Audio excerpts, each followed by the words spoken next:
সাভারের নিম্নমানের ইট দিয়ে রাস্তা নির্মাণের অভিযোগ, ঠিকাদারি প্রতিষ্ঠানের বিরুদ্ধে ব্যবস্থার দাবি এলাকাবাসীর।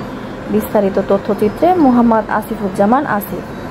সাভারের হেমায়েতপুর এলাকায় ঢাকা আরিচা মহাসড়কে নিম্নমানের ইট ব্যবহার করে রাস্তা নির্মাণের অভিযোগ উঠেছে একটি ঠিকাদারি প্রতিষ্ঠানের বিরুদ্ধে। এই ঘটনায় ক্ষুব্ধ স্থানীয়রা দ্রুত সংশ্লিষ্ট প্রতিষ্ঠানের বিরুদ্ধে কঠোর ব্যবস্থা নেওয়ার দাবি জানিয়েছেন সড়ক ও জনপথ অধিদপ্তরের কাছে।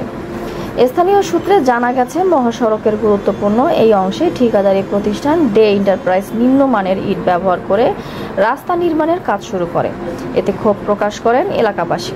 সরেজমিনে গিয়ে দেখা যায় শ্রমিকরা নিম্নমানের ইট দিয়ে মহাসড়কে কাজ করছেন। ঘটনার বিষয়ে গণমাধ্যম কর্মীরা বিষয়টি কল্যাণপুর সড়ক বিভাগের উপবিভাগীয় প্রকৌশলী তানভীর হামিদকে জানালেন। তিনি দ্রুত ঠিকাদারকে নিম্নমানের ইট সরিয়ে নেওয়ার নির্দেশ দেন। পরে ঠিকাদারি প্রতিষ্ঠানটি রাস্তা থেকে ওই ইটগুলো অপসারণ করে।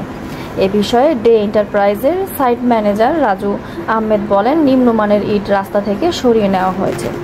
উপবিভাগীয় প্রকৌশলী তানভীর হামিদ জানান, ঠিকাদারি প্রতিষ্ঠানটি নিম্নমানের ইট দিয়ে কাজ শুরু করেছিল। বিষয়টি জানার সঙ্গে সঙ্গেই তাদের ইটগুলো সরিয়ে ফেলতে বলা হয়, যা পরবর্তীতে তারা করেছে। এলাকাবাসীর দাবি, নিম্নমানের উপকরণ ব্যবহার করলে স্বল্প সময়ে রাস্তা ভেঙে যাবে। তাই এমন অনিয়মে জড়িত ঠিকাদারদের বিরুদ্ধে কঠোর ব্যবস্থা নেওয়ার আহ্বান জানানো তারা। রিমা আক্তার, পূর্ব দিগন্ত।